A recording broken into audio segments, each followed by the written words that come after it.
নমস্কার, প্রত্যাশা টিউটোরিয়ালের পক্ষ থেকে জানাই সবাইকে স্বাগত। আজকে আমরা আবার ভৌত বিজ্ঞানে ফিরে এসেছি। আমরা শিখব ভৌত রাশির পরিমাপ ও মাত্রা। এর আগে আমরা পর্ব 1 এবং পর্ব 2 করেছিলাম, আজকে করব পর্ব 3। পর্ব 1-এ শেখানো হয়েছিল স্পেশাল কিছু, যেটা হচ্ছে স্কেলার এবং ভেক্টরের উপরে, আর পর্ব 2-তে শেখানো হয়েছিল ইউনিটের উপরে। এর সাথে আরো কিছু ছিল অবশ্য, যদি না দেখে থাকো তাহলে অবশ্যই দেখে নিও। আজকে আমরা শিখছি পর্ব 3। তো শুরু করছি মাত্রা দিয়ে। তো কোনো ভৌত রাশির মাত্রা কাকে বলে? মাত্রা জিনিসটা কি? মাত্রা হলো এমন একটা রাশি যার সাহায্যে একটা ভৌত রাশি মূল রাশিগুলোর উপর কিভাবে নির্ভরশীল তা জানা যায়। তাহলে মাত্রা কি? মাত্রা হলো যে রাশির সাহায্যে বা যে রাশি মালার সাহায্যে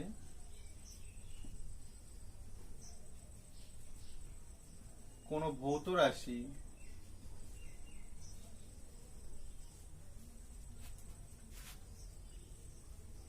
মূল রাশিগুলির উপর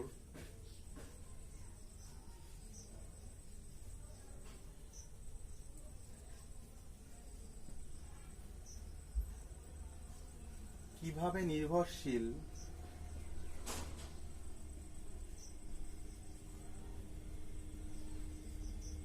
তা জানা যায় বা নির্ণয় করা হয়, তাকে ওই ভৌত রাশির মাত্রা বলে।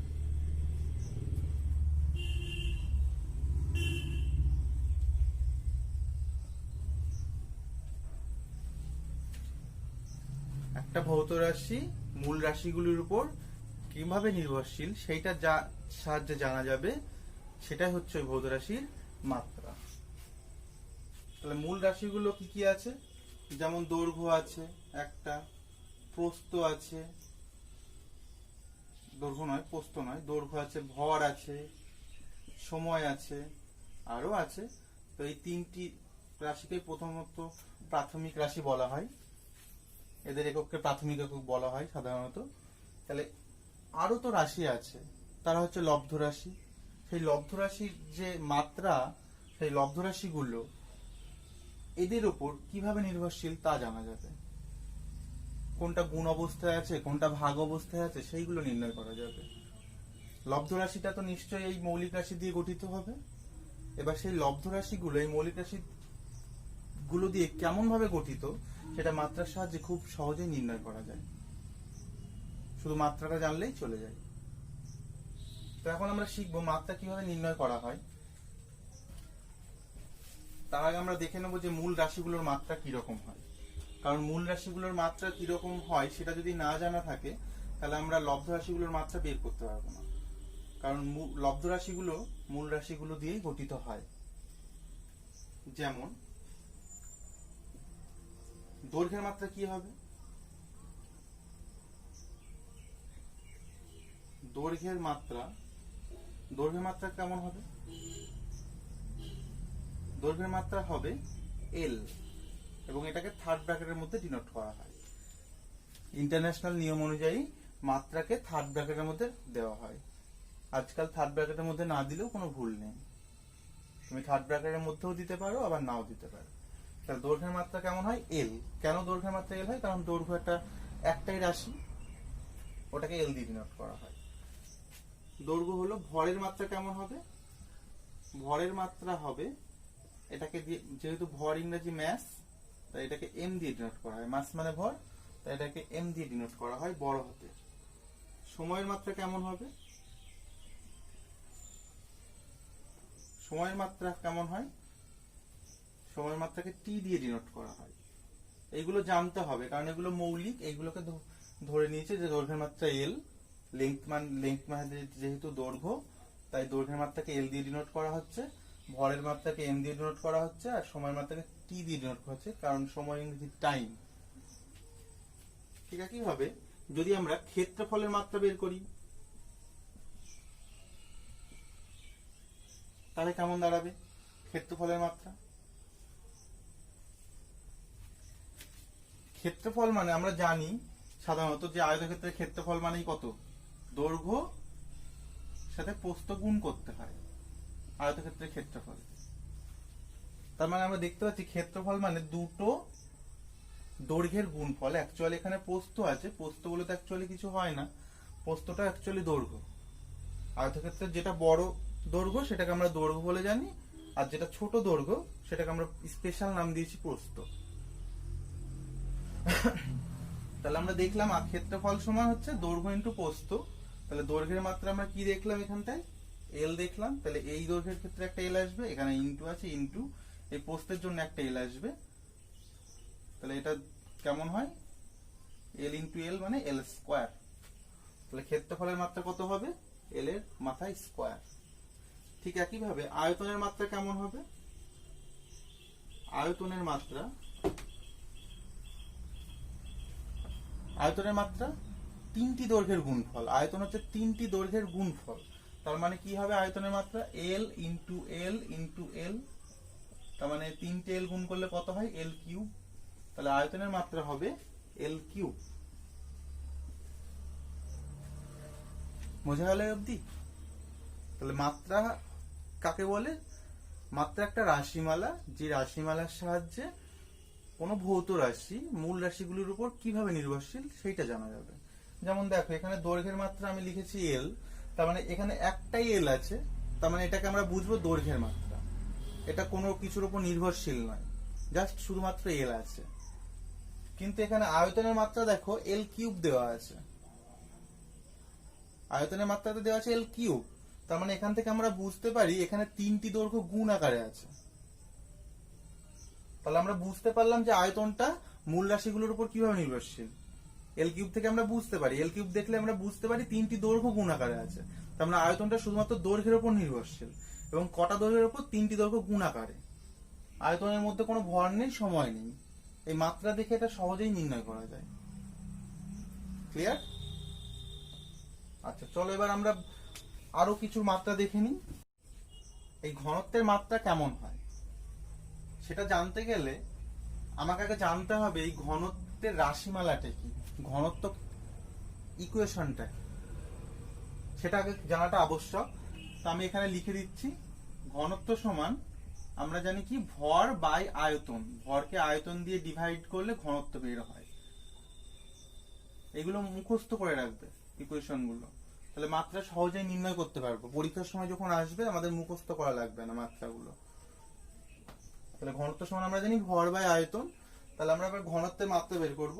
তাহলে আমরা ঘনত্ব সমান কি জানি, এটা সমান আমরা জানি ভর বাই আয়তন। মাত্রা বের করতে হলে তুমি যদি ঘনত্বের মাত্রা বের করবো যেহেতু, তাহলে ঘনত্বকে থার্ড ব্র্যাকেটের মধ্যে যদি আমি দিয়ে দিই তাহলেই ঘনত্বের মাত্রা প্রকাশ পায়। আলাদা করে লেখার কোনো দরকার নেই যে ঘনত্বের মাত্রা এত।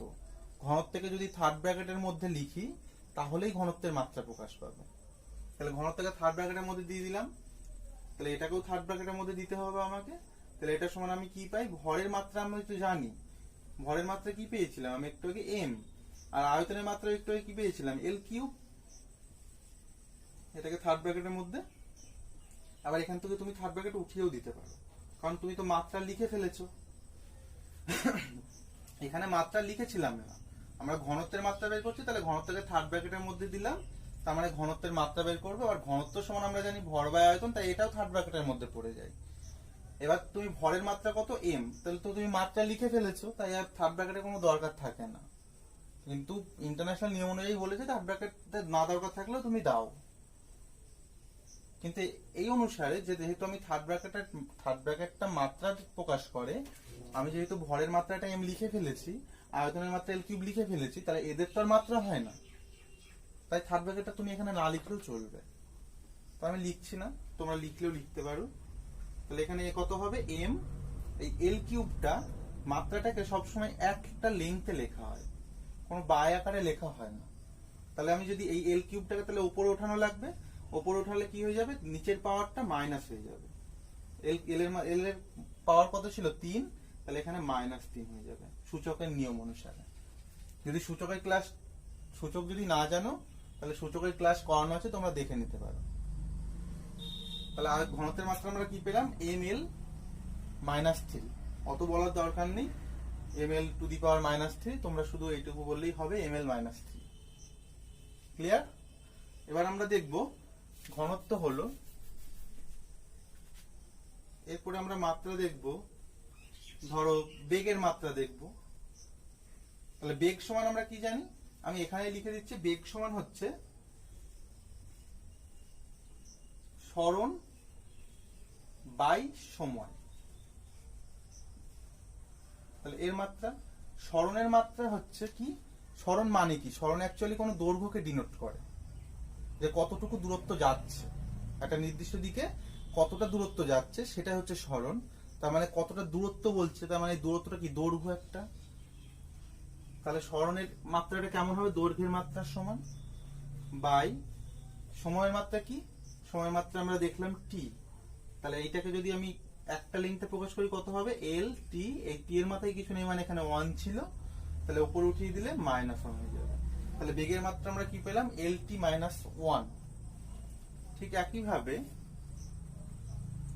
আমরা বের করব ত্বরণের মাত্রা। ত্বরণের মাত্রা কেমন হবে, ত্বরণ সমান হচ্ছে বেগ বাই সময়।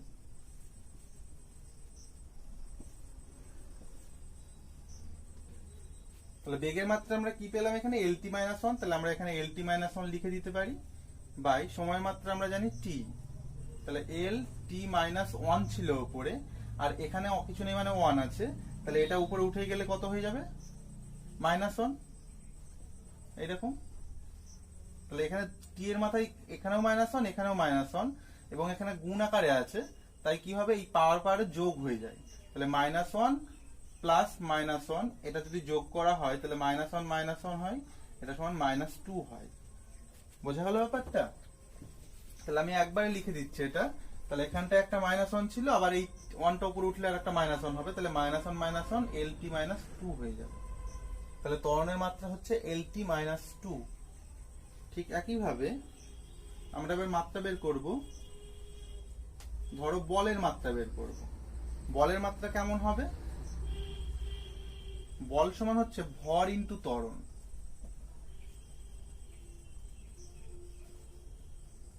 ভরের মাত্রা কি, ভরের মাত্রা m জানি আমরা, ত্বরণের মাত্রা আমরা একটু আগে শিখলাম lt -2। তাহলে এইটা কেমন হয়, একটা লাইনে লিখলে mlt -2। তাহলে বলের মাত্রা কি বেরোলো, mlt -2। আমরা আরো দুটো মাত্রা শিখব। আমরা এবার শিখবো ভরবেগের মাত্রা কেমন হয়, ভরবেগের মাত্রা। তাহলে ভরবেগের মাত্রা কিভাবে করব, ভরবেগ সমান কি জানা লাগবে আমার আগে, ভরবেগ সমান হচ্ছে ভর ইনটু বেগ, ভরের সঙ্গে বেগের গুণ ফলই হচ্ছে ভরবেগ। তাহলে ভরের মাত্রা কি, m ইনটু বেগের মাত্রা কি, lt মাইনাস কত পেলাম আমরা, 1 পেয়েছিলাম। তাহলে এটা কেমন হয়, mlt -1।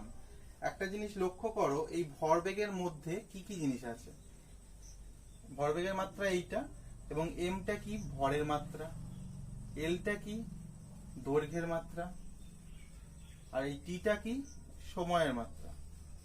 তাহলে এই তিনটি তো প্রাথমিক রাশি একদম।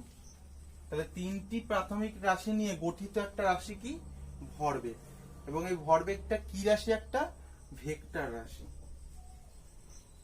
পরীক্ষায় প্রশ্ন আসে যে তিনটি প্রাথমিক রাশি নিয়ে গঠিত একটা ভেক্টর রাশির উদাহরণ দাও, বা তিনটি মৌলিক রাশির একক নিয়ে গঠিত একটা ভৌত রাশির উদাহরণ দাও। এর এককও এখানে ভর আছে, দৈর্ঘ্য আছে, সময় আছে, তাই এই ভরবেগের এককেও এই তিনটি মৌলিক রাশির এককই থাকবে। সেটা আমরা এক্ষুনি দেখবো যে এককটাও কিভাবে নির্ণয় করা হয়।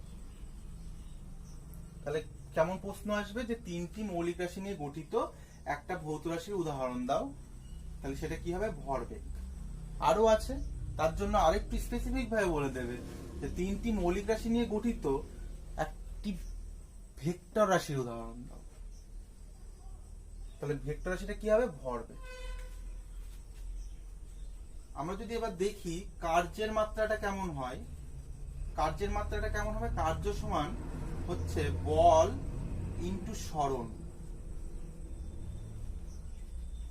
কার্য সমান কি, বল ইনটু সরণ। তাহলে বলের মাত্রাটা কি হবে? বলের মাত্রা হচ্ছে এম এল টি মাইনাস 2। সরণের মাত্রা কি হবে? সরণের মাত্রা হবে এল। তাহলে এটা কেমন হয়? এম এল স্কোয়ার টি মাইনাস 2। তাই কার্যের মাত্রা হচ্ছে এম এল স্কোয়ার টি মাইনাস 2। ক্লিয়ার? এবং এই কার্য হচ্ছে একটা স্কেলার রাশি।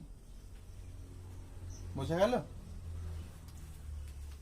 আচ্ছা, এবার আমরা দেখব যে কিছু কিছু একক কিভাবে গঠন করা হয়। কোন ভৌত রাশির একক গঠনের নিয়মগুলো অ্যাকচুয়ালি কি কি সেটা আমরা একটু দেখে নিই। একক গঠন করার জন্য কিছু কিছু নিয়ম মানতে হবে, যেগুলো হচ্ছে বাধ্যতামূলক, যে এইভাবে এককটা গঠন করা হয়। যেমন ধরো, প্রথম নিয়ম, তুমি ধরো একক লিখবে মিটারের। এই যে মিটারের একক, মিটার না সরি, মিটারটাই একক। দৈর্ঘ্যের একক লিখবে, দৈর্ঘ্যের একক লিখছো। দৈর্ঘ্যের একক কি? আমরা জানি মিটার। আমরা ইংরেজিতে কি লিখবো? মিটার। এম দিলেই প্রকাশ পায় মিটার।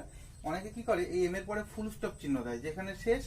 তো এখানে ফুল স্টপ চিহ্নটা দেওয়া যাবে না, শুধু লিখতে হবে কি? মিটার, জাস্ট মিটার, কোনো নো ফুল স্টপ। এটা প্রথম কথা গেল। 2 নম্বর কথা, কিছু কিছু ক্ষেত্রে দেখা যায় যে মিটার বাই সেকেন্ড এসছে, বাই সেকেন্ড এসছে। তখন এটাকে কিভাবে করা হয়?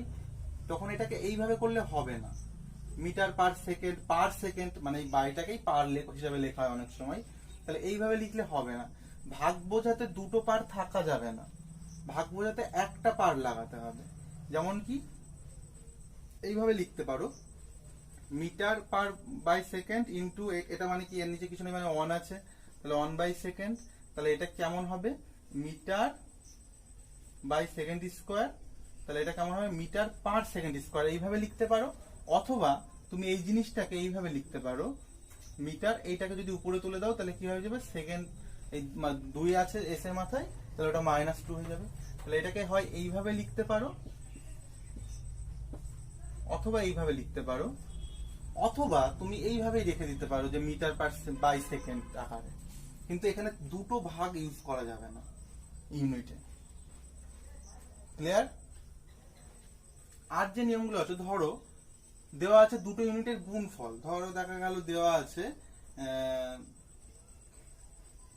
কেজি,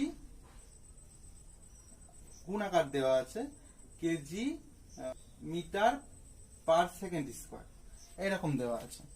তাহলে তুমি এইভাবে গুণ আকার রাখতে পারো না। তাহলে এটাকে কেমন করতে হবে? তোমাকে এটাকে হয় এইভাবে লিখতে হবে, কেজি, এই গুণটাকে তুমি এখানে ফুল স্টপ আকারে দিতে পারো, মিটার পার সেকেন্ড স্কোয়ার, এইভাবে দিতে পারো। অথবা কিভাবে দিতে পারো?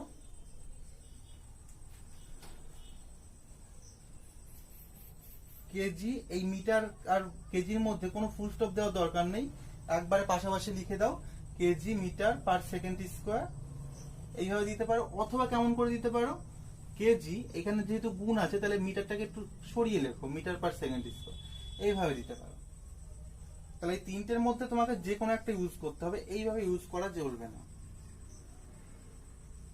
দেখো একটা জিনিস লক্ষ্য করে, লাস্টে কিন্তু কোনো ফুল স্টপ নেই। এই যে লাস্টে ফুল স্টপ ইউজ করা যাবে না। তাহলে কি কি শিখলাম? ফুল স্টপ ইউজ করা যাবে না। যদি ভাগ থাকে, দুবার ভাগ থাকে, তাহলে এখানে দুবার ভাগ ইউজ করা যাবে না, যে কোনো একবার ভাগ ইউজ করতে হবে, একটা পার ইউজ করতে হবে, এই যে, অথবা এইভাবে লিখতে হবে। আর গুণ থাকলে সেটাকে হয় ফুল স্টপ দিয়ে গুণ আকারে প্রকাশ করতে হবে, ডট চিহ্ন দিয়ে, নয়তো একটা মাঝখানে স্পেস দিতে হবে, নয়তো কোনো দরকারই নেই, সোজাসুজি লিখে দাও। ক্লিয়ার? আর একটা যেটা প্রসঙ্গ আসে সেটা হচ্ছে, এখানে লিখছে 4 নাম্বারটা, কেলভিন। উষ্ণতার একক আমরা জানি কেলভিন। এই কেলভিনে কোনো ডিগ্রি চিহ্ন দেওয়া যাবে না কেলভিনের আগে। উষ্ণতার একক হিসাবে কেলভিন লিখতে গেলে কোনো ডিগ্রি চিহ্ন দেওয়া যাবে না।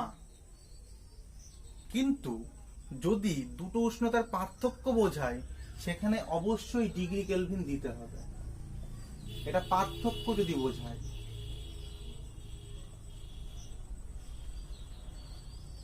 তাহলে উষ্ণতার একক হিসাবে যদি আমি কেলভিন লিখতে চাই তাহলে সেখানে ডিগ্রি কেলভিন হবে না, কিন্তু যদি দুটো উষ্ণতার পার্থক্য বোঝাই তাহলে সেখানে ডিগ্রি কেলভিন হবে। ক্লিয়ার? তো চলো এবার আমরা এই সাধারণ নিয়ম এককের আমরা এককগুলো দুই একটা করে দেখে নেবো যে কেমন করে একক গঠন করা হয়, ঠিক মাত্রার মতোই। আমরা প্রথমে দেখব ঘনত্বের একক কি।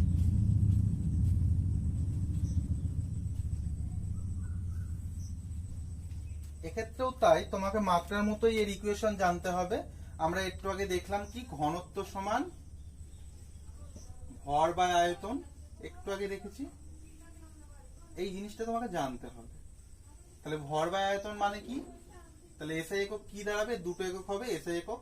তাহলে প্রথমে আছে ভর, দেখো ভর আছে, তাহলে ভরের একক কি জানি আমরা? এসআই পদ্ধতিতে কেজি, বাই আয়তনের একক কি জানি আমরা? এসআই পদ্ধতিতে মিটার কিউব। তাহলে এইটাকে ক্যালকুলেশন করলে কেমন দাঁড়ায়? কেজি, এই দাগটাকে পার হিসাবে এইরকম করে লেখা হয়, পার মিটার কিউব। এইভাবে দিতে পারো, অথবা তুমি এখানে কেজি আছে কেজি লিখলা, এখানে মিটার কিউব আছে, তাহলে মিটার কিউবটাকে তুমি কিভাবে লিখতে পারো? এটাকে উপরে তুলে দিলে কি হয়ে যাবে? এরকম। তাহলে এই দুটোর মধ্যে তুমি যে কোনো একটা ব্যবহার করতে পারো। বোঝা গেল? এটাও ব্যবহার করতে পারো, কিন্তু এটা চল নেই তেমন। কিন্তু এখানে একটা ভাগ আছে জন্য তুমি এইটাকে এইভাবে ব্যবহার করতে পারো, দুটো ভাগ থাকলে এইভাবে ব্যবহার করতে পারতে না। ক্লিয়ার? দেখো ঘনত্বের সিজিএস এর মাত্রাটা কেমন হবে, সরি মাত্রা নয়, সিজিএস এর এককটা কেমন হবে। তাহলে এখানটাই ভর আছে, তাহলে ভরের সিজিএস একক কি? গ্রাম, গ্রামকে জি দিয়ে ডিনোট করা হয়। এখানে বাই আছে তাই বাই। আয়তনের সিজিএস একক কি হবে? সেমি কিউব, সেমি কিউব এইভাবে লিখলাম। এবার এইটাকে ক্যালকুলেট করলে কেমন হবে তোমার? গ্রাম পার সেমি কিউব, অথবা তুমি এটাকে এইরকম করতে পারো, গ্রাম সেমি কিউবটা উপর উঠিয়ে দিলে সেমি কিউবটার হবে না, -3 হবে। বোঝা গেল? দেখো বলের একক কেমন হবে, আমরা জানি কি বল সমান ভর ইনটু ত্বরণ, তাই তো? তাহলে এর এসআই একক কেমন দাঁড়াবে? বল ভরের এসআই একক কি? কেজি ইনটু ত্বরণের এসআই একক কি? Metre per second square. তাহলে এসআই একক এইটা দাঁড়ালো। আর সিজিএস একক কেমন দাঁড়াবে? এই ভরের এসআই একক সিজিএস একক কি? গ্রাম ইনটু ত্বরণের সেমি পার সেকেন্ড স্কয়ার। এইরকম হবে ইউনিটটা। একটা কথা বলা হয়নি, তোমরা কিন্তু আমরা যে মাত্রা শিখলাম না, ওই মাত্রা থেকেও একক ইউনিট নির্বাচন করতে পারো। আমরা বলের মাত্রাটা কেমন শিখেছিলাম? এম এল টি -2। তাহলে এখান থেকে আমরা এসআই ইউনিট নির্বাচন করতে পারি। কিন্তু এই যে এম, এখানে এম আছে, তাহলে এম এর এসআই একক কি? কেজি। এম মানে ভর, যেহেতু দৈর্ঘ্য আছে, তারপরে দৈর্ঘ্যের এসআই একক কি? মিটার। তারপরে কি আছে? টাইম আছে, টাইমের এসআই একক কি? সেকেন্ড। এর মাথায় -2 আছে, তাহলে এখানেও -2 হয়ে যাবে। হ্যাঁ, এটাই চলে এসছে। এটাকে তুমি যদি এইভাবে করো দেখো কেমন হয়। এই যে কেজি ইন্টু এই যে মিটার পার সেকেন্ড স্কয়ার মানে কি? Metre by second square. তাহলে এটাকে এরকম করা যায়, ইন্টু মিটার, এই যে সেকেন্ড স্কয়ারটাকে উপরে তুলে দিলে এরকম হয়ে যায়। তাহলে এটার এটা তো একই। তাহলে মাত্রা থেকেও কিন্তু ইউনিট নির্বাচন করা যায়। ক্লিয়ার? আচ্ছা, এবার আমরা দেখব কার্যের মাত্রাটা। তার আগে বলি, এই যে এসআই একক KG metre per second square, এটাকে কিন্তু এইভাবে লেখা হয় না। অ্যাকচুয়ালি একক হচ্ছে এইটা, কিন্তু এটার একটা স্পেশাল নাম দেওয়া হয়েছে, কারণ এটা বিজ্ঞানী নিউটন আবিষ্কার করেছিলেন। বলের সংজ্ঞাটা নিউটনের প্রথম সূত্র থেকে পাওয়া যায়, তাই এটাকে তার নাম অনুসারে দেওয়া হয় নিউটন। এই যে এর তার মানে নিউটন মানে বুঝতে হবে আমাকে KG into metre per second square. KG metre per second square মানেই হচ্ছে নিউটন। আর এই যে সিজিএস ইউনিটটাকে, এটাকেও একটা স্পেশাল নাম দেওয়া হয়েছে, ডাইন। বোঝা গেল? এবার কার্য দেখব। কার্যের একক, তাহলে কার্য সমান আমরা কি পেয়েছিলাম? বল ইন্টু সরণ। তাহলে এর এসআই ইউনিট আমরা কি পাবো? এখানে বল ছিল, তাহলে বলের এসআই ইউনিট আমরা কি পেলাম? নিউটন। তাহলে নিউটন লিখবো। আর এখানে সরণের এসআই ইউনিট কি? মিটার। তাহলে নিউটন মিটার। এর এইটাকে স্পেশালি নাম দেওয়া হয়েছে জুল। তাহলে নিউটন মিটার মানে হচ্ছে অ্যাকচুয়ালি জুল। সিজিএস ইউনিট কি হয়? বলের সিজিএস ইউনিট ডাইন ইন্টু স্বর্ণের কি হবে? সেমি, ডাইন সেমি, কার্যের সিজিএস ইউনিট। এটা বোঝা গেল? এটার স্পেশাল একটা নাম দেওয়া হয়েছে, এটার একটা স্পেশাল নাম হচ্ছে আর্ক। এটার একটা স্পেশাল নাম আছে, যেটা স্পেশাল নাম হচ্ছে আর্ক। ক্লিয়ার? মানে আর্ক মানে বুঝবো আমরা ডাইন সেমি, জুল মানে আমরা বুঝবো নিউটন মিটার। ক্লিয়ার? আচ্ছা, আরেকটা যেটা কথা বলা হলো না, এই যে ইউনিট গঠন করার সময় দেখো এখানে আমরা ডাইনটা ডি ছোট হাতের দিয়েছি আর এনটা বড় হাতের দিয়েছি। তো ইউনিট লেখার সময় মাথায় রাখতে হবে, যদি কোনো বিজ্ঞানীর নামে তার ইউনিটটা হয়, যেমন নিউটন, এই নিউটনটাকে আমরা দুভাবে ডিনোট করতে পারি। একটা বড় হাতের এন, যদি তুমি বড় হাতের এন দিয়ে ডিনোট করো আর কিচ্ছু লাগবে না। কিন্তু যদি তুমি ফুল ফর্মে লিখতে চাও তাহলে NEWTON এটা লিখলে ভুল হয়ে যাবে, তখন এনটা ছোট হাতের হবে, NEWTON। তার মানে যদি সম্পূর্ণ আকারে লিখতে চাও তাহলে নামের প্রথম অক্ষরটা ছোট হাতে দিতে হবে, আর যদি একটা অক্ষরে লিখতে চাও তাহলে বড় হাতে দিতে হবে। ক্লিয়ার? এবার আমরা দেখে নেব কিছু দৈর্ঘ্যের মাপার ছোট একক এবং বড় একক। এগুলো খুব ইম্পর্টেন্ট, পরীক্ষায় খুব আসে, এই স্কুলের পরীক্ষাতে তো আসেই, কম্বাইন্ড যেসব আমরা এক্সাম দিই সেই এক্সামে ওইগুলো কম আসে না।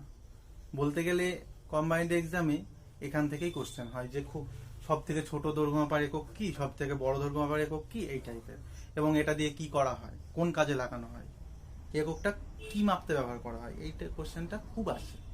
তো চলো এগুলো দেখে নিই আমরা। তো প্রথমে দেখবো আমরা কি, মাইক্রন। এটাকে মিউ দিয়ে ডিনোট করা হয়। এই মাইক্রন জিনিসটা কি? এই মাইক্রন জিনিসটা হলো দৈর্ঘ্য মাপার একটা একক। এটা কেমন একক? 1 মাইক্রন ইকুয়াল টু 10⁻⁻6 মিটার। এখানে 10⁻⁻6 মিটার মানে তোমরা এটা বুঝো না যে মিটারের অনেক গুণ, এরকম নয়। এখানে -6 আছে, তার মানে মিটারের অনেক ভাগ। অ্যাকচুয়ালি 1 মিটারকে কত দিয়ে ভাগ করেছে? 10⁻⁻6 মানে হচ্ছে 1 কে 10⁻6 দিয়ে ভাগ। 10⁻6 মানে হচ্ছে 1/, একের পরে এখানে 6 আছে, তাহলে একের পরে 6টা শূন্য, 2, 3, 4, 5, 6টা। তাহলে এটাকে যদি আমি একক, দশক, শতক হিসাবে পড়ি, একক, দশক, শতক, হাজার, অযুত, লক্ষ, নিযুত, তার মানে 1 মিটারকে 10 লক্ষ ভাগ করবে, তার এক ভাগ হয় 1 মাইক্রন। 1 মিটারের 10 লক্ষ ভাগের এক ভাগ হচ্ছে 1 মাইক্রন। তাহলে 1 মিটার কতটুকু? খুব জোরে বোর্ডটা হবে, তার চাইতে একটু বড় হবে হয়তো, এতটা হবে 1 মিটার। তাহলে এইটাকে কত ভাগ করেছে? 10 লক্ষ ভাগ। 10 লক্ষ দেখলাম তো, একক, দশক, শতক, হাজার, অযুত, লক্ষ, নিযুত। হ্যাঁ, 10 লক্ষ ভাগ করছে, তার এক ভাগ শুধুমাত্র হচ্ছে 1 মাইক্রন। তাহলে এইটুকু জিনিসকে 10 লক্ষটা ভাগ করা মানে কত ব্যাপার, বুঝতে পারছো? তুমি যদি এইটুকু জিনিসটাকে এই পেন দিয়ে সামান্য এরকম করে দাগ টানো, তাই তুমি অতগুলো দাগ টানতে পারবে না। অতগুলো কি, তুমি 1000টা দাগে হয়তো টানতে পারবে না। তাহলে তাকে 10 লক্ষ ভাগ করছে, তার এক ভাগ, 10 লক্ষ ভাগের এক ভাগ,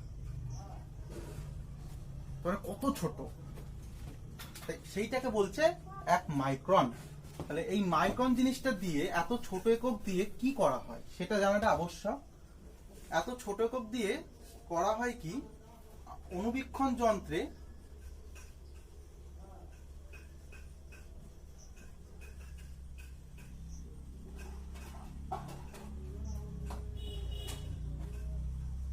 যেসব ক্ষুদ্র ক্ষুদ্র বস্তু দেখা যায়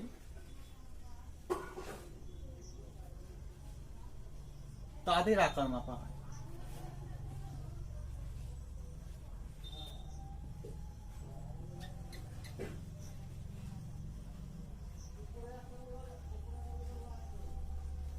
তাহলে মাইক্রন দিয়ে কি করা হয়? অণুবীক্ষণ যন্ত্রে যেসব ক্ষুদ্র ক্ষুদ্র বস্তু দেখা যায় তাদের আকার মাপতে এই মাইক্রন এককটা ব্যবহার করা হয়।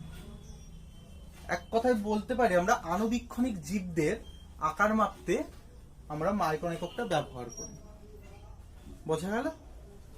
আচ্ছা, 2 নম্বর আমরা দেখে নেব অ্যাংস্ট্রম।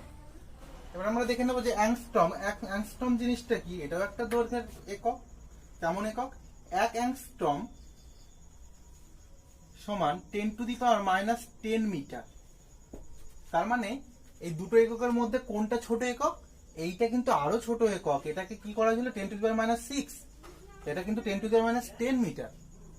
এবং এটা দিয়ে কি করা হয়? এই অ্যাংস্ট্রম দিয়ে আলোর তরঙ্গ দৈর্ঘ্যকে মাপা হয়। আলোর তরঙ্গ দৈর্ঘ্যকে মাপা হয় বা প্রকাশ করা হয়। তাহলে আলোর তরঙ্গ দৈর্ঘ্যকে মাপতে আমরা কোন একক ব্যবহার করব? অ্যাংস্ট্রম। ক্লিয়ার? এরপর আমরা দেখে নেব এক্স একক।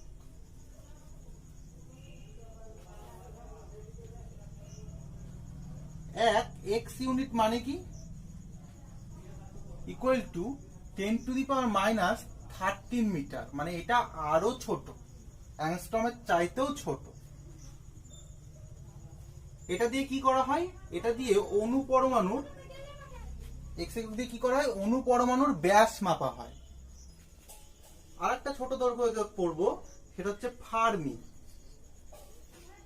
এই ফার্মি দিয়ে কি করা হয়? 1 ফার্মি ইকুয়াল টু 10⁻⁻15 মিটার। মানে এইটা এর চাইতেও ছোট, এর চাইতেও ছোট, এর চাইতেও ছোট। এইটাই ফার্মিটা সবচাইতে ছোট দৈর্ঘ্য মাপার একক।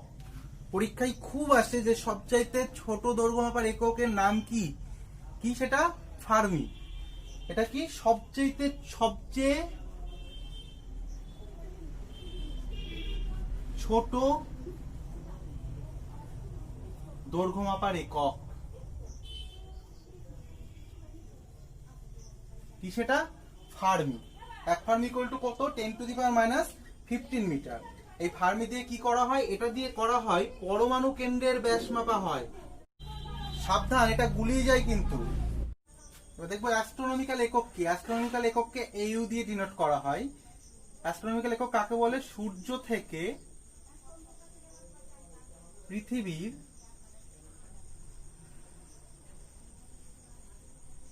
গড় দূরত্বকে এক অ্যাস্ট্রোনমিক্যাল একক বলে।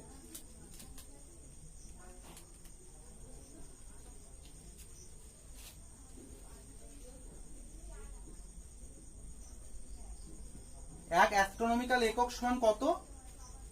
এক অ্যাস্ট্রোনমিক্যাল ইউনিট ইকুয়াল টু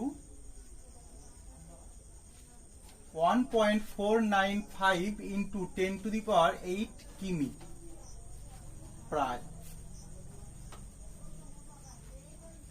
এখানে 10⁸ আছে, কোনো মাইনাস নেই কিন্তু। তার মানে এটা কিন্তু এত কিমির অনেক গুণ বেশি। কিমি আছে এখানটায়, এত কিমির বহু গুণ বেশি কিন্তু। এত 1 কিমির এত গুণ 1.495 ইন্টু 10⁸।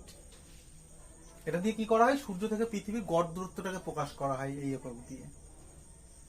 গ্রহ নক্ষত্র কত দূরে আছে সেইগুলো প্রকাশ করা হয় এইসব একক দিয়ে। এটা দিয়ে কি করা হয়? সূর্য থেকে পৃথিবীর গড় দূরত্বকে প্রকাশ করা হয় অ্যাস্ট্রোনমিক্যাল একক দিয়ে। পরে দেখব আলোকবর্ষ।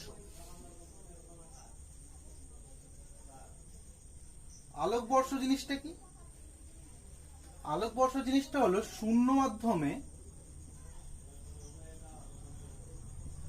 আলো 1 বছরে যে দূরত্ব অতিক্রম করে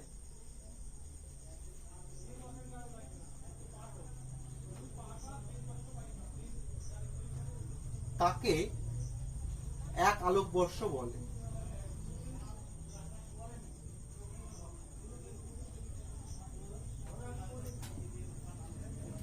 তারারা কত দূরে আছে সেগুলো আলোকবর্ষ দিয়ে ডিনোট করে। একটা গান তো শুনেছো, ওই যে কত আলোকবর্ষ দূরে। অনেক দূরে যে তারাগুলো আছে, নক্ষত্রগুলো আছে, সেগুলো কত দূরে আছে সেগুলো প্রকাশ করতে কি ব্যবহার করা হয়? আলোকবর্ষ। এই এক আলোকবর্ষ সমান কি করা, এক আলোকবর্ষ সমান কত? এক আলোকবর্ষ সমান 9.46 into 10⁻12 কিমি, প্রায় এটাকে 10⁻16 মিটারও ধরা হয়। তাহলে আলোকবর্ষ বলতে কি বুঝবো? শূন্য মাধ্যমে আলো এক বছরে যে দূরত্ব অতিক্রম করে তাকে বলা হবে এক আলোকবর্ষ। আলো গতিবেগ জানো কত? আলো সেকেন্ডে প্রায় 3 লক্ষ কিলোমিটার দূরত্ব অতিক্রম করে। এটা মাথায় রাখবে যে আলো সেকেন্ডে প্রায় 3 লক্ষ কিমি দূরত্ব অতিক্রম করে। 3 লক্ষ কিমিটাকে 3 into 10⁸ মিটারও বলা হয় দূরত্ব অতিক্রম করে।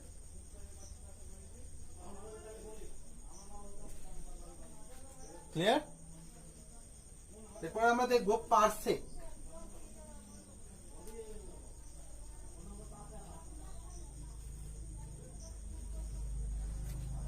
পারসেক হচ্ছে দৈর্ঘ্য মাপার সবচেয়ে বড় একক।